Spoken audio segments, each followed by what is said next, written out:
Don't you find like people are so busy and they're like, oh, I just don't have time for a quiet time, or I don't have time to do this or whatever it is.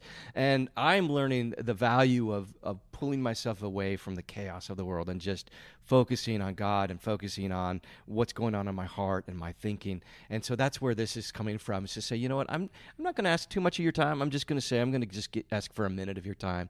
And you can spend as much time soaking in it as you like. But it is, yeah, it's simple and quick. So what are some of the things that you try to get across within these very short periods of time? Yeah. First of all, Bob, you're great on the radio. Oh, it's really good. You're so good at this. Thank you.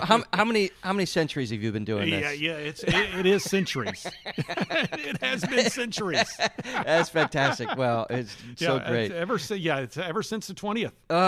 Way back then. Yeah, way back in the 20th century, wow. 1970s, as a matter of fact. Terrific. Oh, that's great. Well, in the Live Hope Minute, I try to make hope really practical. I tend to look at where I see hope in culture, where I see hope in Scripture, where I see hope show up in circumstances around me. But for me, to make hope really practical, I focus on three particular areas. And these three areas, like each page in the book relates to one of these areas.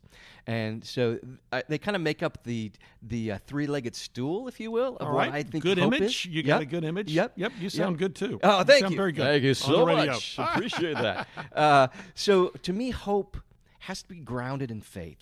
And that's what we talk about all the time, is like having faith in God. For some people, that you're not to that place where you have faith in Jesus yet, but having faith in something that's bigger than yourself is really important to know hope. Because if my hope is all just in me, I'm just enough of a loser that's not going to get me far. The best of my abilities and the best of my intentions only go so far. So my faith has to be grounded in God. The second leg of the stool is that I want to be fueled by love. I believe hope is grounded in faith, fueled by love. So the first part of that is understanding how unbelievably loved I am by God and how unbelievably loved you are by God, and then pronouncing that to other people through all my actions, everything that I do. Let love be what fuels me. And so grounded in faith, fueled by love. And then the third part, which to me is really practical and really important, hope needs to be guided by vision. Like I mentioned before in my struggle with depression, sometimes I lose vision. I lose sight that I'm a part of God's work. I lose sight that I'm helping to build God's kingdom.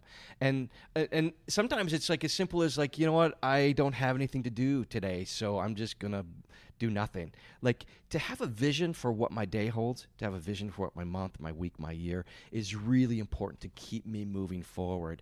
So I believe that hope actually looks forward with great optimism for the good things that God has yet to do. And then I say, what part can I play in that as well?